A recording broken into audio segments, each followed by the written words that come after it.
Hello and welcome to A Critical Dragon, where I talk about narrative in film, television, and in books. And today I am joined by Dr. Philip Chase, nemesis extraordinaire, author, critic, intellectual, well, pseudo-intellectual. How are you doing, my friend? That was a great list. I'm doing very well. Thank you very much. It is a pleasure to be here. And I must note that this is an important occasion in our friendship or nemesishood, because this is one of the major reasons why you and I started talking about fantasy and books and stuff, right? Because I left out David Gemmell in my video about the origins and development of fantasy. And I got a comment to that effect, like, you probably should have mentioned David Gemmell, because Gemmell is an important predecessor to Grimdark and da da da da da. And so I thought, well, okay, well, maybe I'll try some Gemmell. So here we are. What is it? 2 years later, more than 2 years later, talking About two about years later. legend. So Uh, this is a legend in the making. yeah, so David Gemmell's Legend, that's what we're going to talk about today. It's going to be a spoiler discussion. Um, Yes. and you have a non-spoiler review that you Yeah. didn't invite me to. So Um, as soon as it comes out on Philip's channel, I will find the link for that. I will put it in the description, and I'll tell people not to watch it. But I wanted to keep it brief, so oh, I am wounded to the quick, Philip. But oops. that's a fair comment. But before we get started, I wanted to show you something. Yes. This this is a 3D printed dragon. Oh, it's 3D printed. Oh, that is Was cool. a gift uh, from from a A member person of you my know. extended family over in the Ah, US. but Uh, is it a critical dragon? That's the question. well, it sits over my shoulder and is critical about everything that I do. So yes, Okay, that works but then. he is now going to be sitting for because I was starting to rearrange the shelves and get everything back in order. Yeah, Uh, he's going to be perched there criticizing whatever you're doing. but it is such an awesome articulated dragon. I wanted to show that to you because I'm actually quite proud of it. I really like it. I love it. I think it's so cool and it's very appropriate. Yeah. But anyway, so David Gemmell's Legend. Um, Yes. was it 1984 it was published? Yes. 84. Yep. My edition that's just there, Hmm. that was the edition that I got in 1991. Hmm. So I didn't get it just as it was coming out, but you know, fairly close to that. That's Pretty how close. old some of the books on these shelves are. That there's Yeah. there's one from 1991 that is still with me. Well, I have some books on my shelves, fantasy books from the 1890s. So yeah, they go back a ways. Yeah. Yeah, and well, there are older books, but there's like modern fantasy books Yeah. generally don't go back that far. Yeah. But Yeah. because I haven't seen your non-spoiler review, briefly, Yes. what did you think about this book? Yeah, I it was fun. That's the first word I think of when I think of my experience reading Legend. And I mean that in the most complimentary way possible. It was a lot of fun.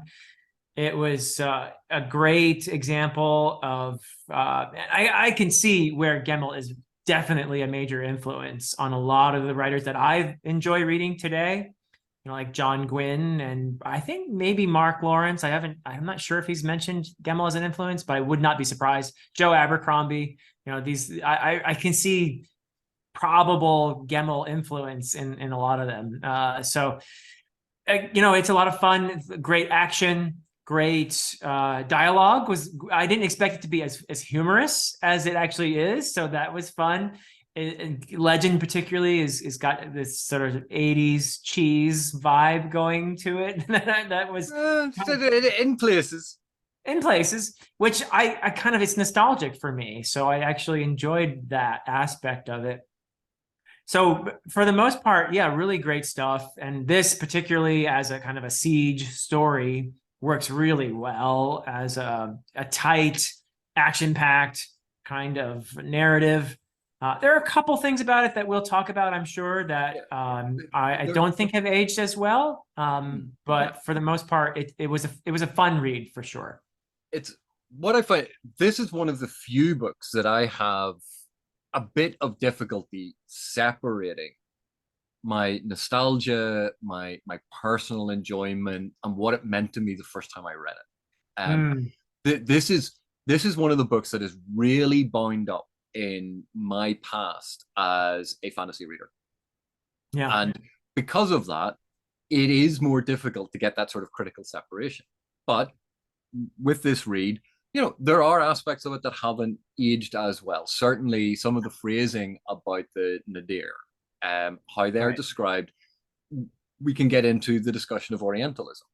We can right. talk about and let's face it, not a lot of women in the story, No, and of the women in it, they serve very much as appendages to male characters, to further male character stories. right, And right. we also have the trope of the sexual assault backstory for one of them, of the For one two. of them, yeah, and then the other one, I think the trope there, and it's something you see a lot in the 20th century in films and storytelling.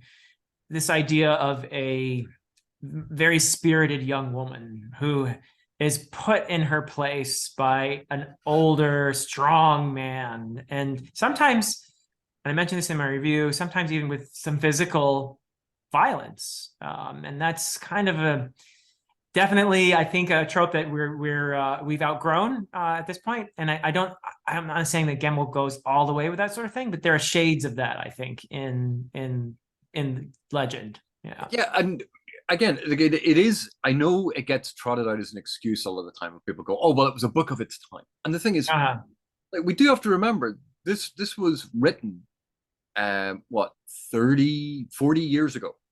yeah, well, about 40 years ago. Yeah. Yeah, 40. It was written about 40 years ago. Um, and yeah, that isn't the world's greatest amount of time, but Right. that's nearly half a century. And so it's very easy to overlook how much change a lot of society has gone through, Yes. Yeah. um, and how our values have evolved in that time. And it's only when we go back to artifacts of a certain time period that we are confronted with something that we wouldn't have noticed at all Correct. contemporaneously. And Yeah. yet now we're going, how could I have been blind to that? And it's a measure of how much society actually changes when we go back to earlier works, which again is Yeah. one of the reasons why I think it's great going back to earlier works in whatever genre you read or whatever type of literature you read, Yeah. just to see these different points of the assumed norm. Stuff that the book is accepting, like no one's going to object to this behavior, it's perfectly normal. Mm, And yet now we look at that and go, why would you think no one would object to this? yeah. Yeah. Um, I think that that's a great example. I agree with what you're saying. I doubt that many readers in 1984 would have thought at all about the romance relationship that I was just characterizing a moment ago, in the terms that I just described it in. Whereas I think most readers today, on some level, would recognize, oh yeah, that's kind of outdated. but But but even then, if we think of the number of Hollywood leading men, mm-hmm. their age, and then the age of their significant others or Yeah. who they are dating, and quite often the age gap there could probably vote in the United States of America. Yeah, it's And it's the age gap is the least problematic part of it, though. I think it's more the idea that this young woman is put in her place by a male, and part of that is breaking her and showing her where she belongs. And the line, since we're doing spoilers, right? yeah, That there is even a line in here, and I don't think it's meant ironically.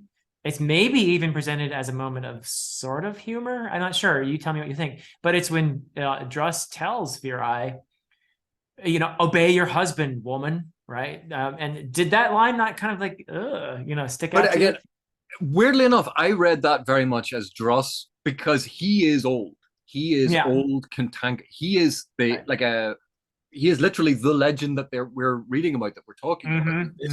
He is a relic of a bygone era. Whereas Right. we see Viray, we see is it Kesa?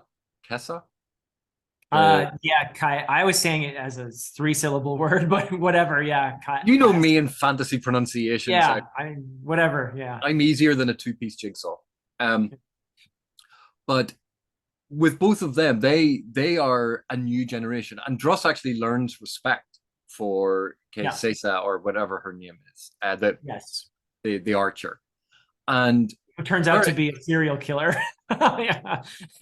like she has issues, Yeah. but Beret as well. Like, she and Rek are a pair, and they both. It's not just that she adores Rek. He is deeply in love with her and respects her, but because it is a patriarchal society, he has to take on the mantle of the Earl of the Bronze, Right. and she's objecting to that because she's the one who's been raised a noble. The Earl of the Bronze was her father, and you go, yeah, but he's dead.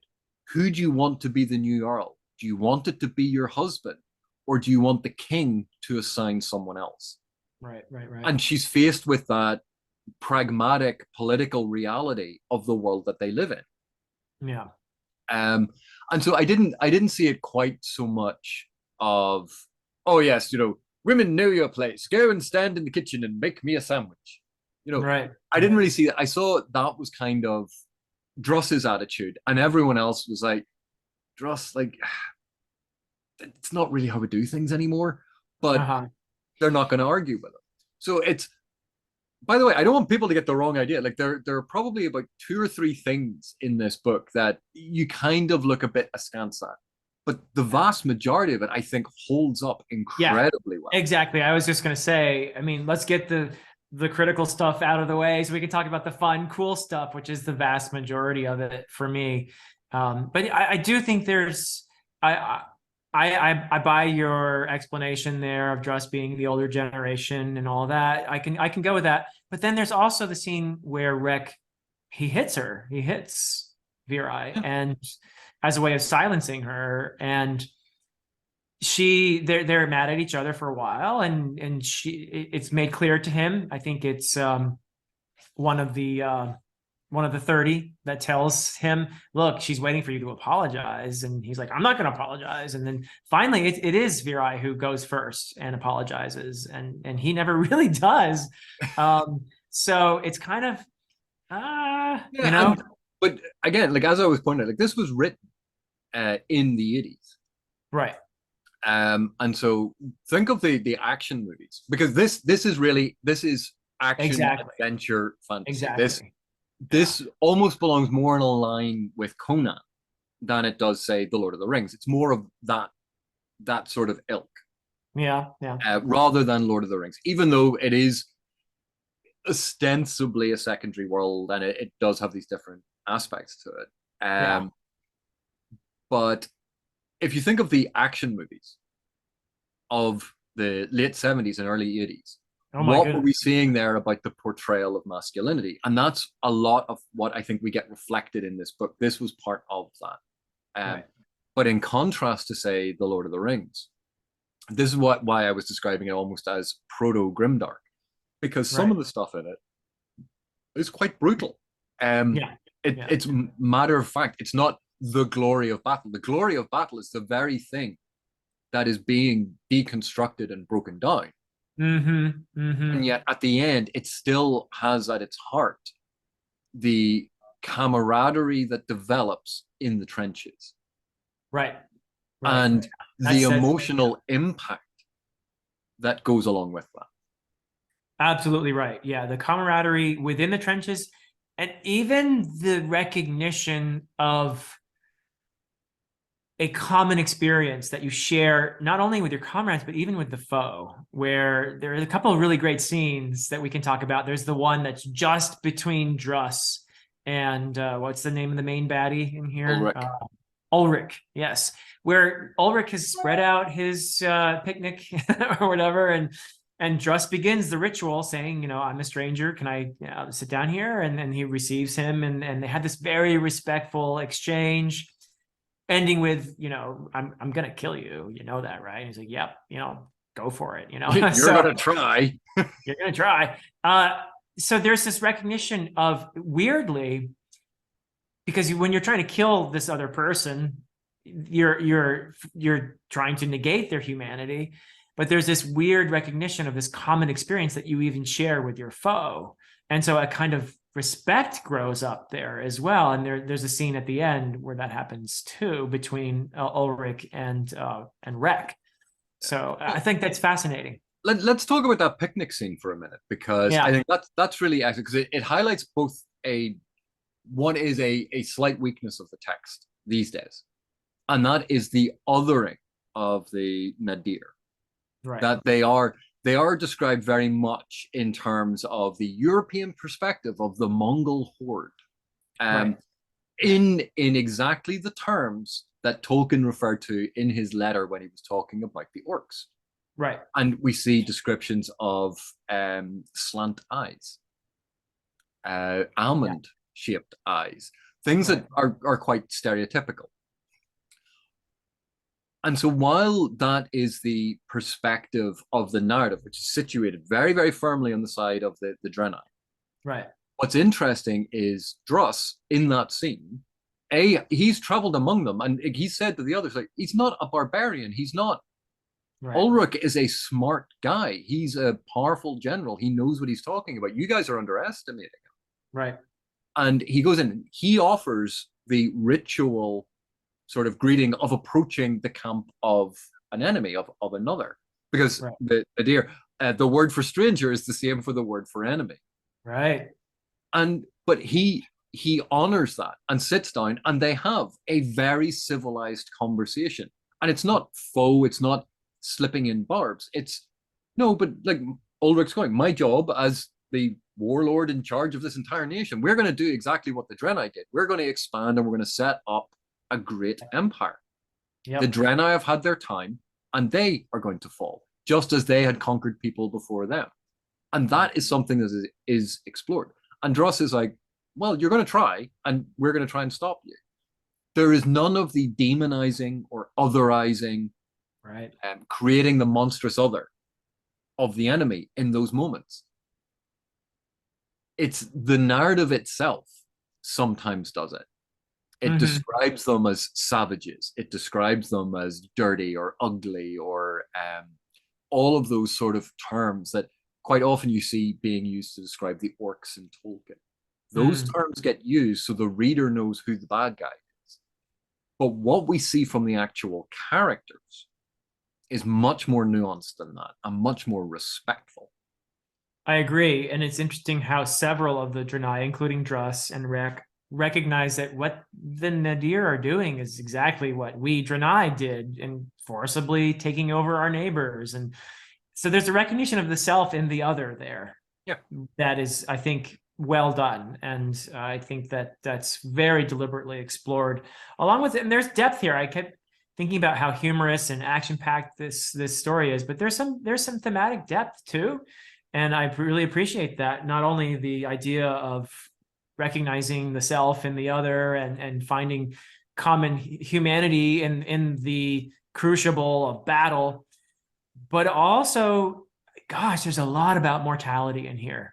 There's a lot about having the courage to go forward knowing you're doomed, knowing this is going to be the end, but damn it, I'm just going to keep trying anyway. And that's just sort of at the heart of the story, is perseverance, is human perseverance. And I thought it was just beautifully done. And of course, it's very well known now about Gemmell at the time. He had been, at the time, misdiagnosed with cancer. Yeah. Wow. And he went, I'm going to die. I have this terminal cancer diagnosis. I'm going to write a book. I've always planned to write a book. So he wrote this. Huh. And then it turned out, actually, that was a misdiagnosis. Oh, gosh. Now, ultimately, it turned out to be quite prophetic later on in his life. Uh-huh. But at that time, they went, actually, no, it was a misdiagnosis. And he actually lived. He wrote a lot of books. He was prolific in his writing. But I think that aspect that you were just touching on, the fatalism of, yeah, I'm going to die. So I have to make every moment count. What is my life going to be worth? Right. So it's not giving up. It's not deciding to just lay down and accept it. It's going to, no, I'm going to fight on to the bitter end. And we see that even with the names of the different walls. No, it's not quite the seven stages of grief or anything like that. Right. But you see that progression as each wall sort of falls. Yeah. The initial defiance, then the depression, then the anger, then Yeah. the resolution, then the acceptance. Like you can see that sort of transition, and you can map it very much on to that process that a lot of us have gone through in terms of illness or in terms Yeah. of a loved one Right. dying. We recognize those sorts of stages, and Yeah. that's worked in. And so that, I think a lot of that ties in. So then we see, in addition to this, Druss as the old man.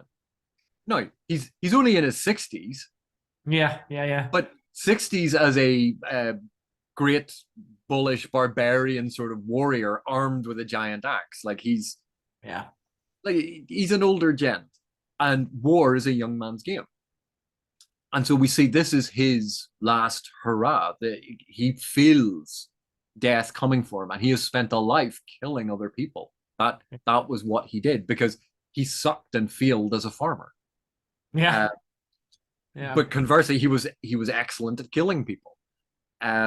We see uh, Regnac, who was a good officer, but was frightened, was scared, didn't know how to deal with his fear. And like we recognize elements of that now in terms of PTSD and Hmm. combat fatigue syndrome and shell shock and all of the different terms that have been used to describe those elements of responding to trauma in battle. We see a Right. lot of that in Wreck. His need for the candle being, I'm scared of the dark, a grown man being scared of the dark. Yeah. And it's all wrapped up in what happened to him in battle. And yet he was an excellent officer. People liked him. And he said, oh no, but it was only because I was too cautious. And yet we know from what other people have said that he was a berserker. He was berserk, as the book puts it, Yeah. that he Yeah. lost himself entirely in offense. But he kept his men alive. He gauged the situation and was strategic in what he did. He was a good officer, but his self-doubt was crippling him. And here we see him grow into this mantle as the Earl Yeah. in a situation where he is going to die. This is a doomed enterprise, and Yeah. he goes into it willingly. And it's that acceptance and growing and learning about responsibility, like the acceptance of mortality in those senses. That a lot of this pervades all of the different characters, and that's not even mentioning the 30.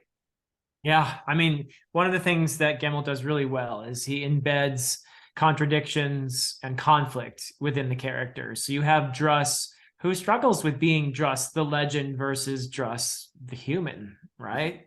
The one with the swollen knee and the aching back and the painful memories of loss and all of that. And then you have Wreck, like you said. I mean, he literally, when he's drunk, tells Horeb, don't forget the candle, leave the candle out. And then the next day when he's sober, I keep telling you to not put those candles. You're just wasting. It's a fire hazard, man. You're gonna burn the you're gonna burn the place down.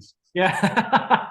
So I mean, it's really beautifully done. Another one is Bowman. I mean, okay, this is great. I think it's deliberately funny that Druss goes to the forest looking for bowmen, and the first dude he finds is named Bowman. Yeah, and he is a clear Robin Hood analog.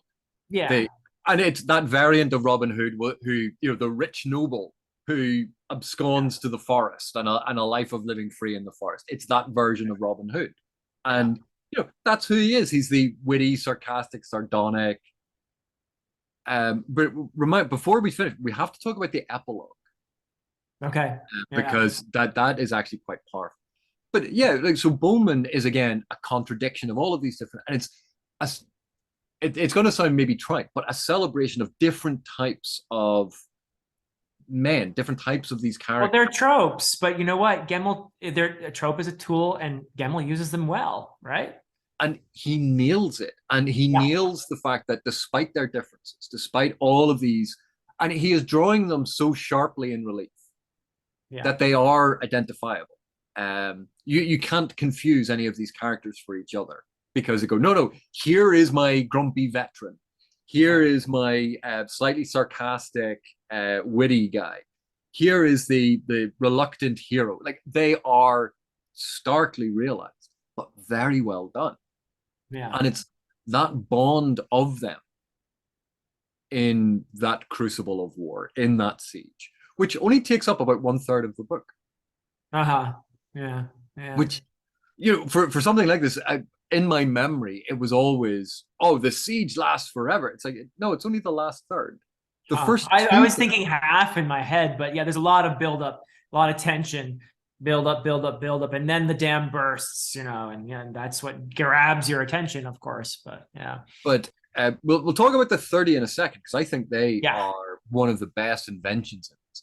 But I want to talk about an early scene with Druss where he meets the young warriors the soldiers who have absconded. They're in the local bar Yeah. and they're all about to desert. And Druss comes in and basically challenges them all and insults their honor by going, "Oh, you're cards and you're going to run away, and I'm going to." They make fun of him because he's an old man. He challenges them. He wins the wrestling match because he's a really experienced and very tough old man who's also still quite strong. But one of them won't accept the slight to his honor Yeah. and It's out his sword. Yeah. draws his sword and just without a thought just lops his head off. Yeah.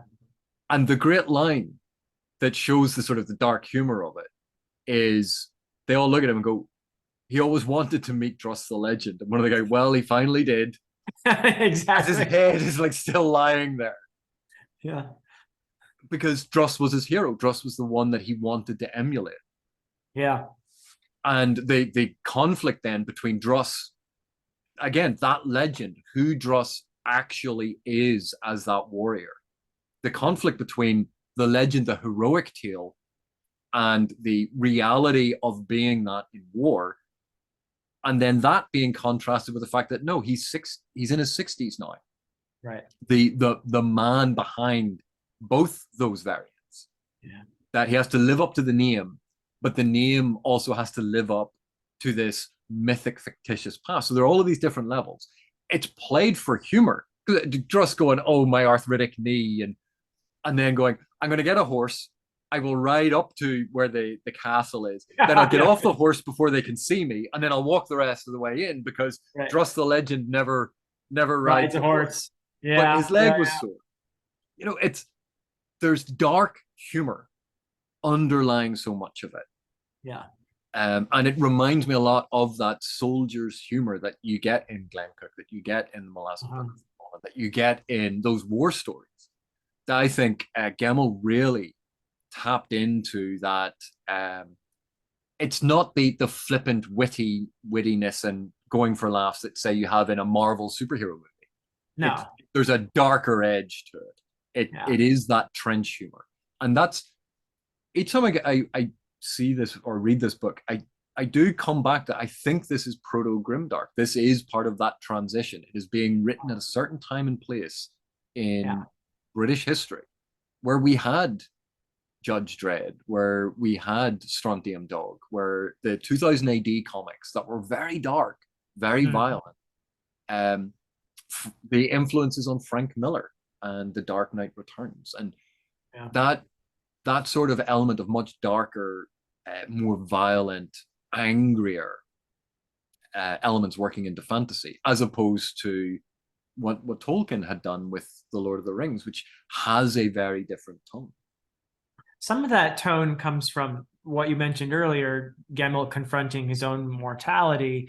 And I feel like he brings in a spiritual dimension to this whole thing with the 30, with Serbitar and Vintar and all of these guys. And they're, at one point, they merge into one person, right? A temple is the name of the entity that they all merge into, and they fight the enemy shaman with Temple, and Temple doesn't want to give up Temple's own identity there too, right? And that is, I have to say, that scene is one Yeah. that I can feel my eyes welling up Yeah. because for those, I'm assuming everyone who is watching this has read the book, Right. but in this, the idea that the 30, these men who have dedicated themselves to going to a lost cause, literally that is what they do. They find a lost cause, Yeah. go and serve it, and they meld together. And in that moment, a new entity is born, this new spiritual form, this giant ghost spirit. Right.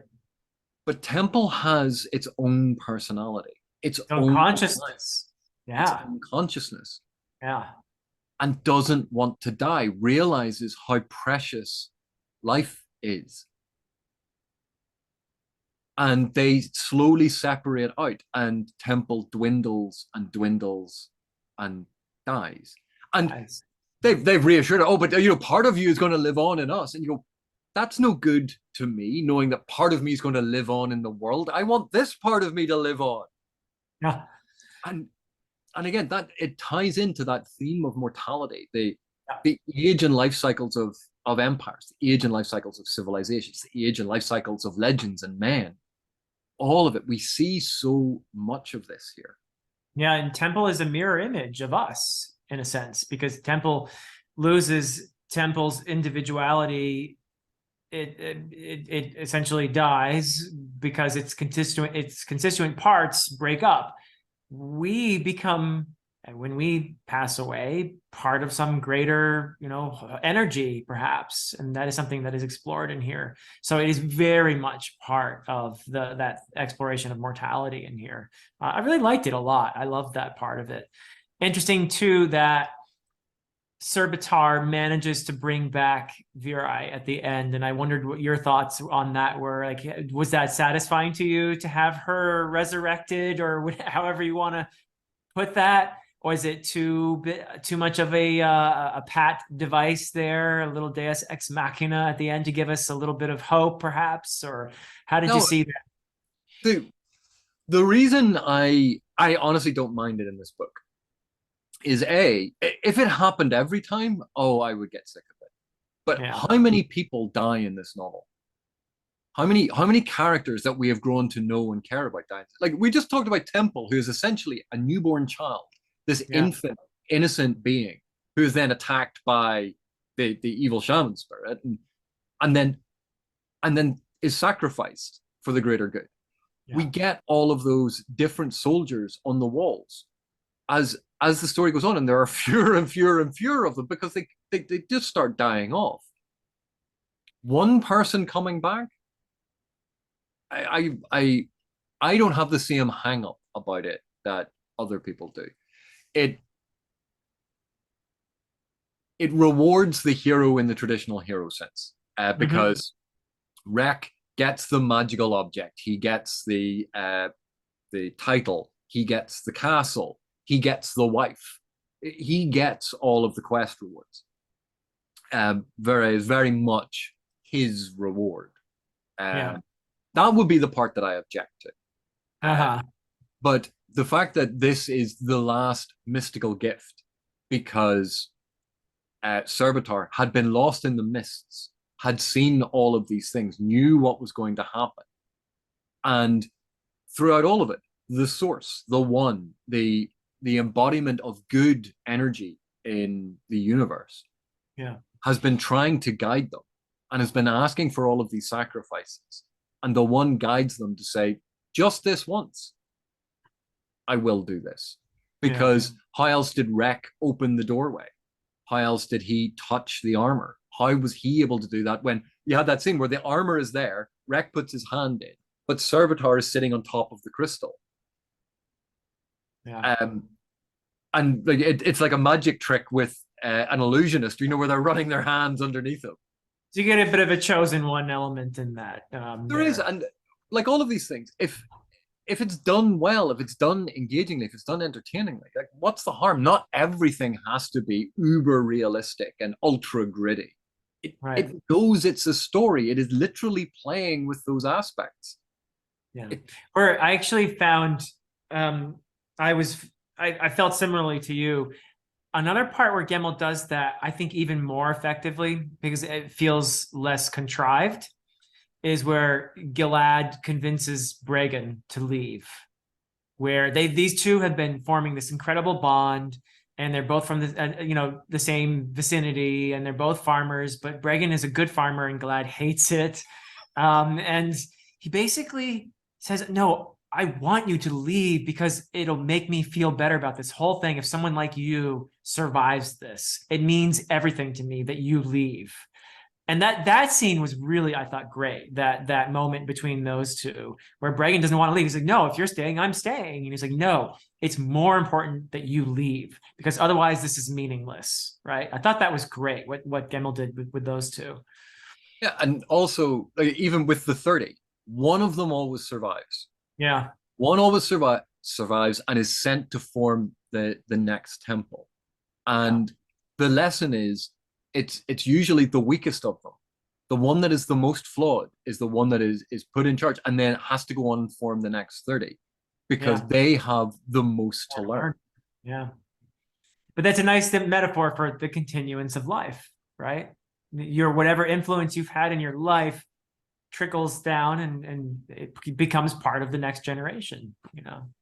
And you mentioned those two soldiers and the fact they're from the same village. Yeah. Um, and then we see the bonds that form between the other soldiers, Yeah.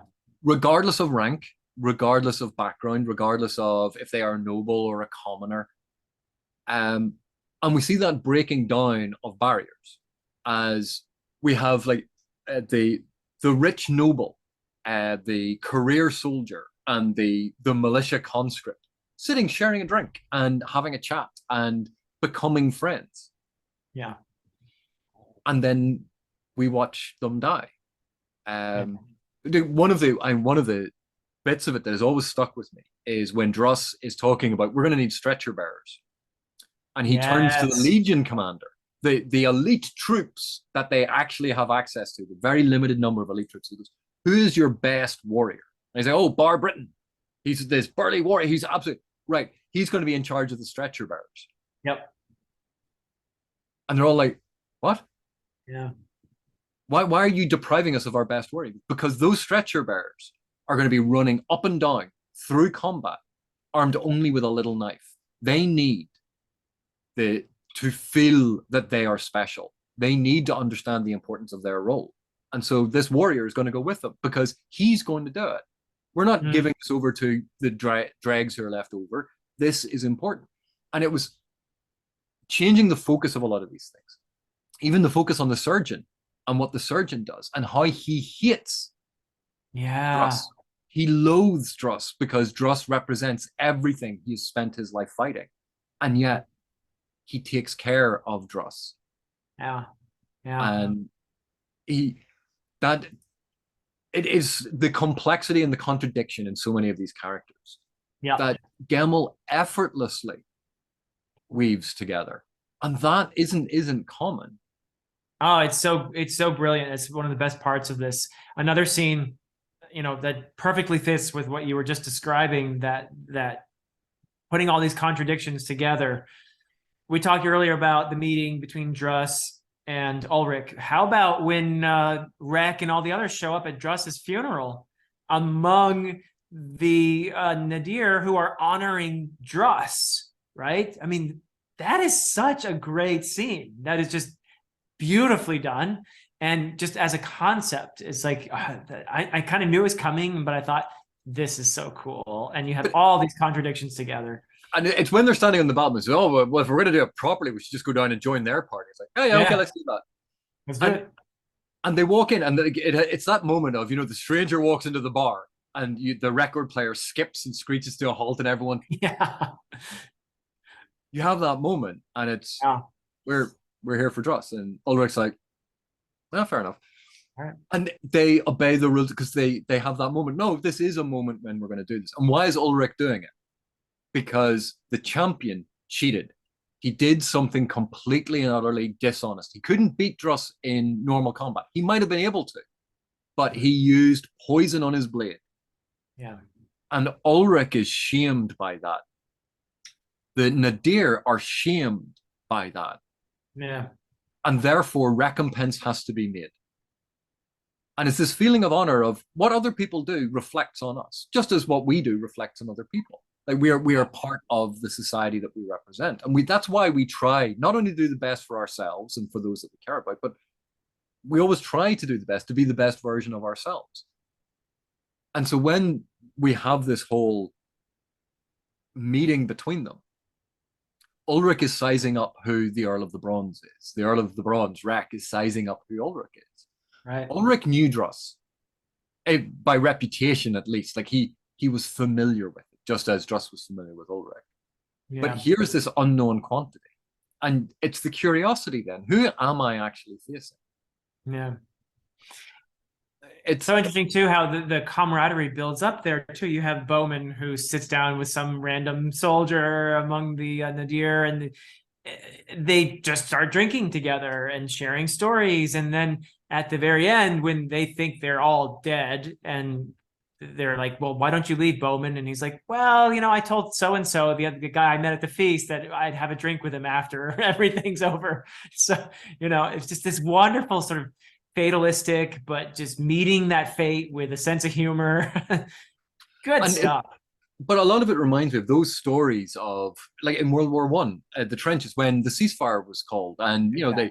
they went out and played sports together, or they was it All Quiet on the Western Front, where the two soldiers end up sitting in the crater, and you're like, yep. And after a while, it's like, well, okay, like, what are we gonna do? That we have all of these stories through war of these moments when the opposite side, who are meant to be trying to kill each other for certain moments, come together because of the artificiality of war. It is not a natural state. Interestingly, too, two combatants on the opposite sides of the field have something in common with one another that neither one has in common with anyone else who has not experienced that. Soldiers have a certain bond, and that can even extend to soldiers on the other side. Whereas a civilian who never had gone through anything like that is outside that experience entirely. So you see it very powerfully, I think, in here too. Yeah. So this is, like, of all of these stories, I think some of them skew one way or another, but this is very much, I think, a very male book. Yeah. Oh yeah. It reads that it's very much focused on that camaraderie, that male bond. It's not that, if you're not male, you can't read and enjoy it. I still think it can be enjoyed, but it is the Conan movie kind of thing. It's focused very much on that various different types of masculinity, the different types of friendship. Like even the encounter between Rek and Joachim of the Sathuli. Yes, the Sathuli, who come at the 11th hour to save the day. Yeah. And part of that is like the cavalry riding in. Tolkien was pretty much fond of that as well. Let's not be casting digs at Gemmell here for this. He might have used it a couple times. Here come the cavalry. Oh, look, it's the eagles. Oh, look, it's Gandalf. Oh, look, yeah. There's more than one trick, Tolkien. But yeah, the Sathuli descending, and it's because Rek treated them not as an enemy. Right. He friend even, yeah. And he said, "Listen, one person to think well of me when I'm gone, so you're my friend." It's like, I'm leading these people to die. Yeah. You can kill us now, but we're going there to die anyway. Like, we're dead. Like, you're going to win. And again, it's that fatalism, but using it for the best possible reason, and making sure to give the Sathuli the grant, the land lease to the past, to go, no, your lands you don't even have to stay. Here's the thing. Right. Protect your people. That is now your land. Yeah. And so I think there are shades of, because they are framed very much kind of in a, again, slightly Orientalist way of pseudo-Arabic with the focus. And again, some of those things I don't think have aged as well. Right. But they aren't the out and out monstrous othering that we have seen in other works. I think there's some shades of complexity that Gemmell introduces, and he does give us, by the way, the perspective of the Nadir, seeing the more European appearing Drenai as round eyes, right? I mean, Yeah. we do get that, and I think we also get the recognition of humanity. So it's more complex than simple. Oh, these are, you know, racist tropes that he's refused to, you know, introduce any complexity towards. Yeah. And and that's a problem that we've discussed in terms of focalization. That if you are being true to the focalization through character, that means being true to their bias. That Yes. means being true to their perspective on the world and what they think of other people.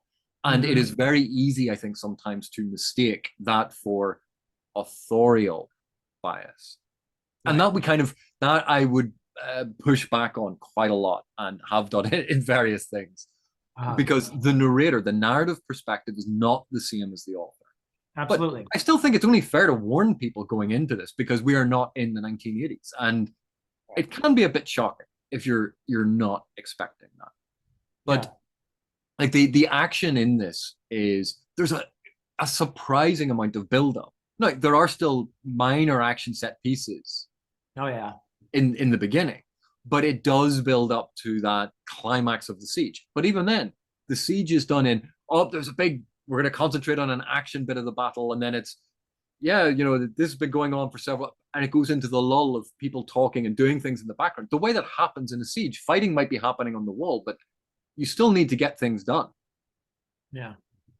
So I think Gemmell's use of pace to alternate between the action sequences, and even though they're technically in the battle, they are non-action sequences. He does that very, very well. He gives you those quiet moments to absorb. And there are, I think, even for me, the cold-hearted, emotionless, dead inside person that I am, even for me, there are moments that almost reduce you to tears in this book. Oh, yeah. And yes, Gemmell plays so hard. It's a bit like in a Disney film, and you go, I know exactly what you're setting up here. I can see it cut, and you go, and you still got me. Yep. Gemmell knows what he is playing on those things very, very deliberately, but it is effective, and there are just genuinely sad moments. Oh yeah.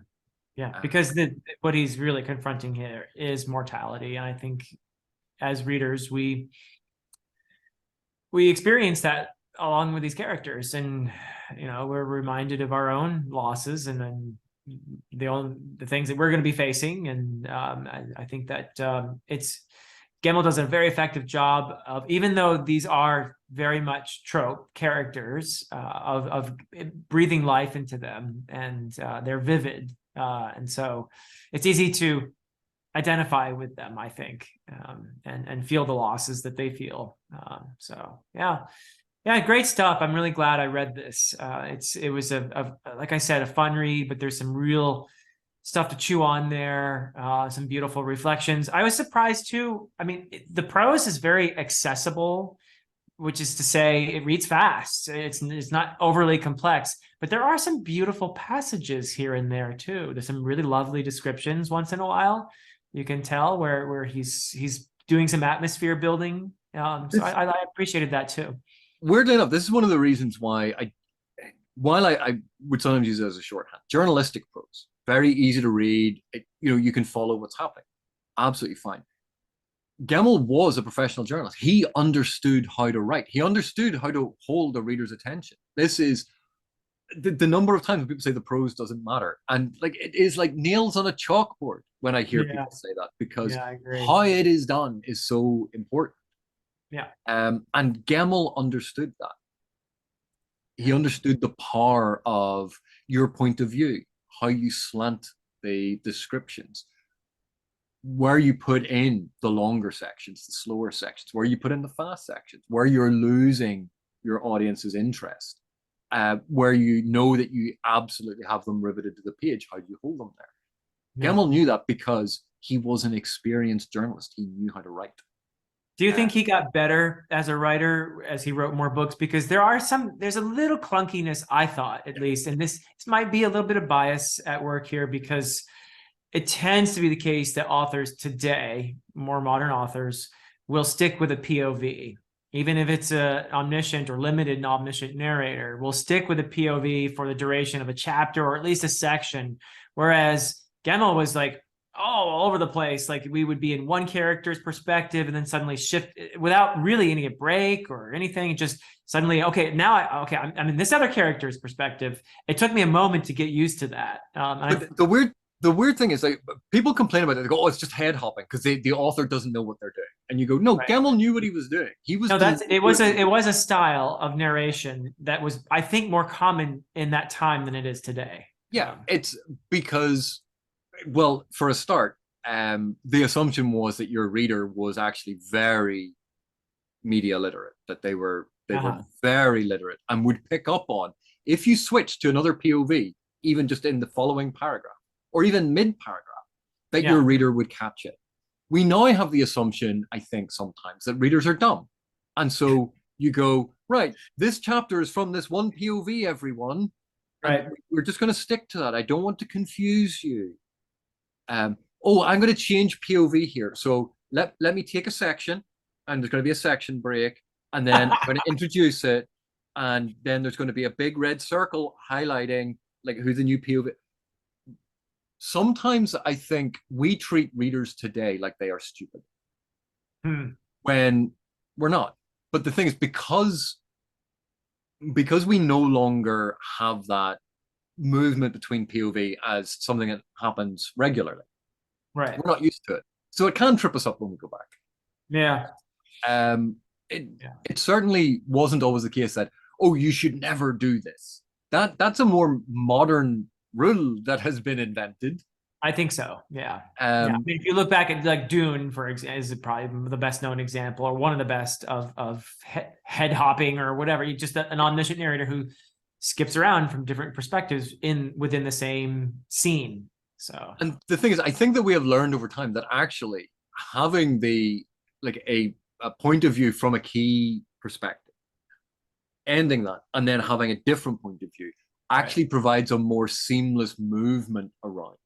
And it feels smoother, which is why it has become a dominant form. But it's not that the earlier form of, no, but I'm going to move into this because this gives me a really fascinating insight. You go, there's a reason for it. And filmmakers do it. Filmmakers do it all the time. They switch point of view in certain films. But I think people are still used to it in film, but I think they're less used to it in books now. Yeah. And I suppose that's one of the reasons why I push back on it being, oh, well, this is just bad writing. And you go, so it's good writing in cinema narrative. That's good writing, but it's bad writing in literary narrative. Right, okay. What about for a radio play? Is it okay in a radio play where you can't see it? And it's narrative techniques work better sometimes in other media. But just because it's included in something else and it's not usual doesn't necessarily make it a mistake or be bad. Right. Gemmell put it in very, very deliberately. Yes, I think today, if that book was written today and submitted to an editor, they would highlight that section and say, you've jumped point of view. It's all over the book. I mean, yeah. Do you need this? No. Well, can you rewrite it from that point of view? And then that way it's seamless. And then the next sec, oh, you've changed point of view here and you haven't signaled it. Why don't you take a section break? Yeah. And start a new section, because this is actually quite an extensive one. This is only for 2 paragraphs. Do you need those 2 paragraphs? So there are different ways that we would do it now because conventions have changed. And I do think, in honesty, it's probably changed for the better, for a more streamlined experience, for something that is easier to follow, that you have to be less engaged with. Yeah. But part of that is we now just assume that readers are less engaged with the works that they are reading. Whereas the assumption beforehand was, no, if you were reading, you were sitting in the quiet, you had your book, and you were concentrating on reading. We don't make that assumption about modern readers anymore. So you have literally like George R. R. Martin putting the name of the character as the chapter title. So just in case you missed it, this is the perspective for this whole chapter. Oh, I did, but that is a pet peeve of mine, Uh-huh. because you go, I get it. I can actually see from the point of view in the opening paragraph who this is. Yeah. Don't need you to title the chapter that way. I'm not an idiot. Right. Um, but but again, it's weird because we could look at it in one of two ways. An author who extends a helping hand and tries to help the reader, are Yeah. they being respectful and nice to the reader, or are they treating the reader as an idiot who Mm. needs this help? And you go, it's the same thing that they are doing. It depends on how you discuss it, how you frame it. Mhm. Exactly, like we hear this about Stephen Erickson, that he doesn't he doesn't hold the reader's hand, and some people go, this author doesn't care about the reader. Uh-huh. Whereas I've always thought of it as, no, Stephen Erickson just assumed competency on the reader's part. Like Right. he didn't think the reader needed help. That he is constantly aware of the reader and respects the reader's ability so much, he perhaps overestimated our abilities. Hmm. Um, which is a far cry from he doesn't care. Yeah. And we both be discussing exactly the same thing that Erickson has done in his novels, Yeah. but how you frame it makes it look like two entirely different things.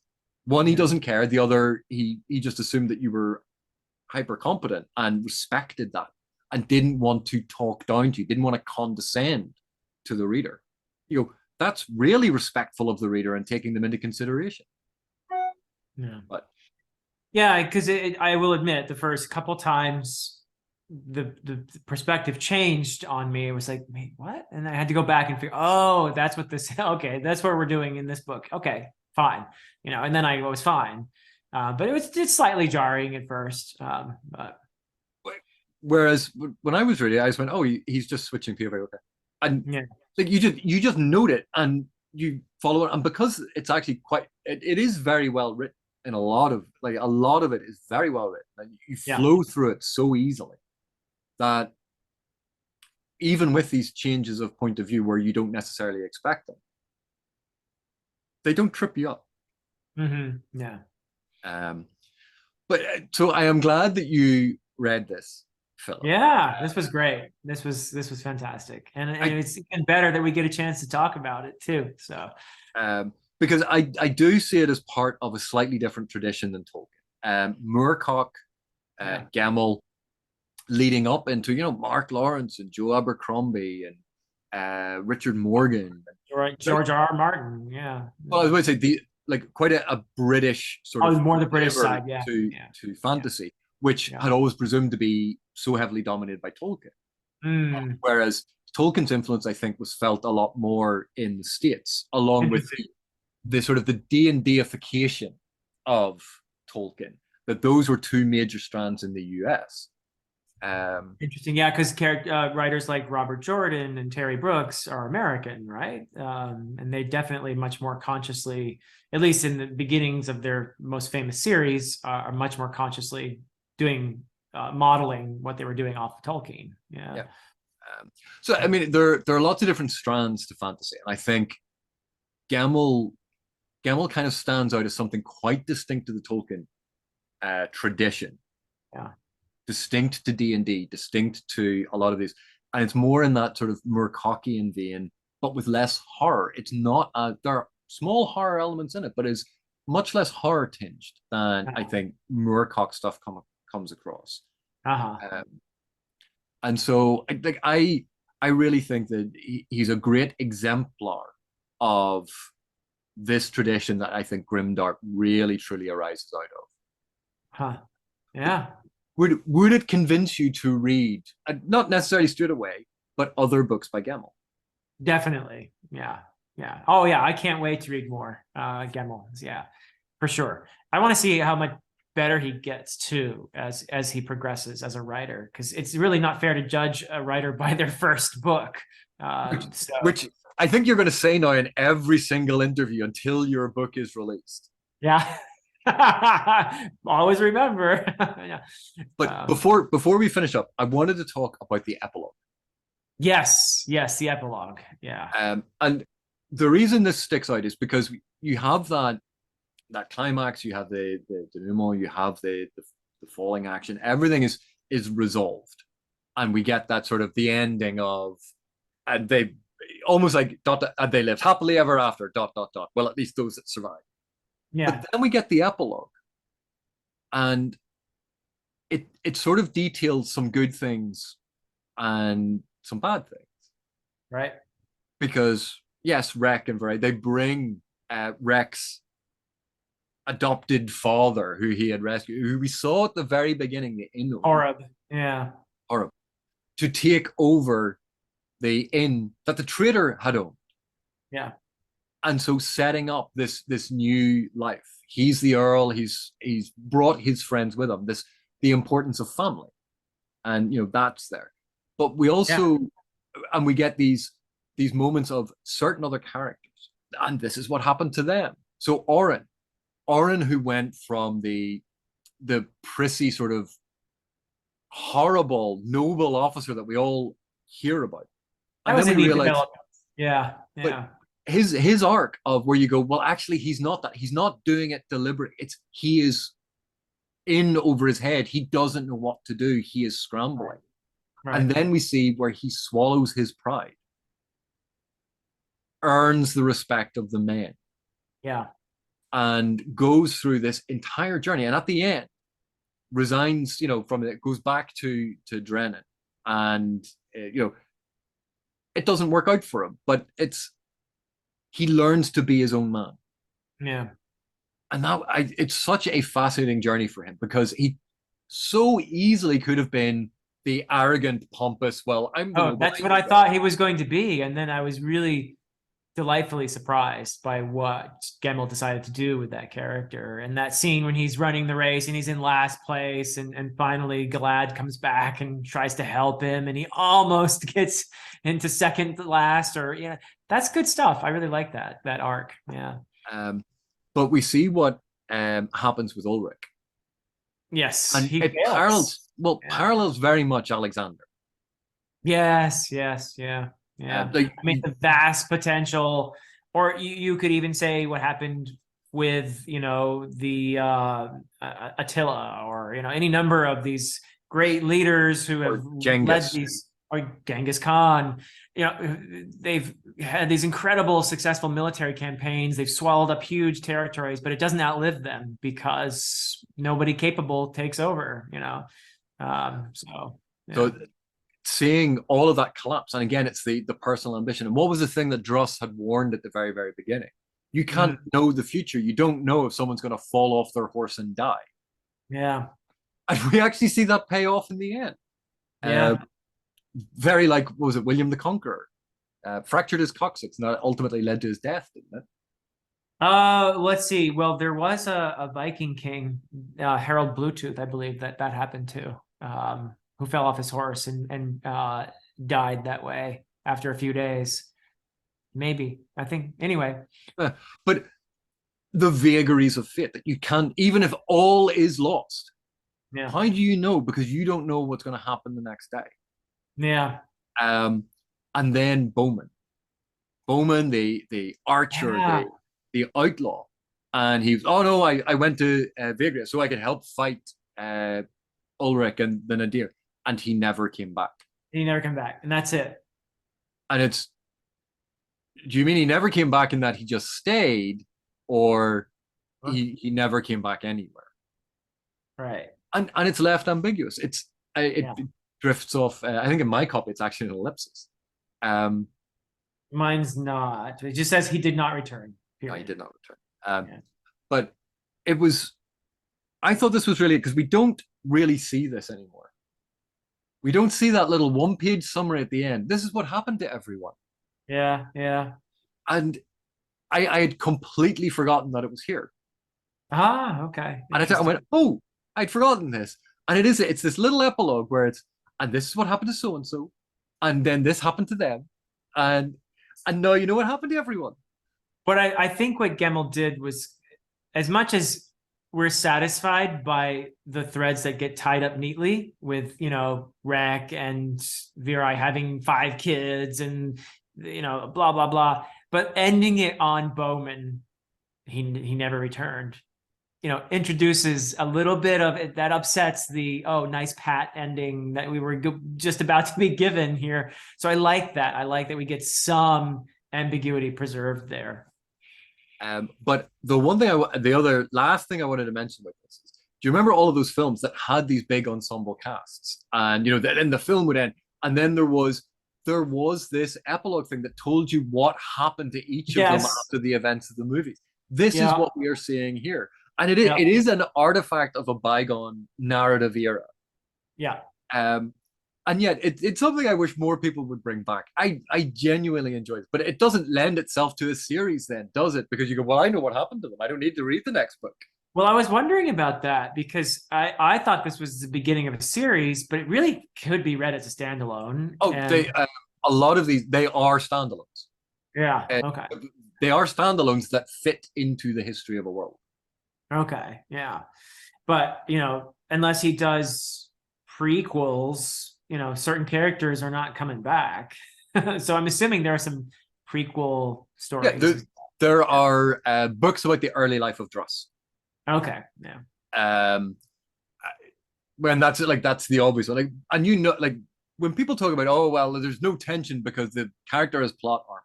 It's like, we know how Druss dies. We've just read. This was the first book he wrote. We know how Druss dies. This is a prequel. You know that Druss is going to live.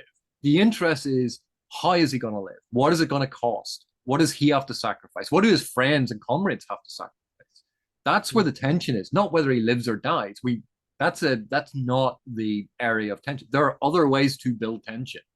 And if tension is solely on whether or not someone dies, the author's kind of doing tension wrong. Yeah, for sure. Yeah. But Philip, thank you so much for joining me for this. Yes, there was no tension here. It was a lot of fun. A lot of fun. And thank you for making me read this book. And I really do believe that you were absolutely correct, that this is an important part of the development of fantasy, a certain branch of fantasy, as it were, which is one that I enjoy a lot. So I feel like I understand that branch a little bit better. Plus, I got to read a really fun story and talk about it with you. So win-win. Well, thank you very much, Philip. And for those of you still watching, thank you so much for watching. Thank you for your continued support, and I will see you in the next one.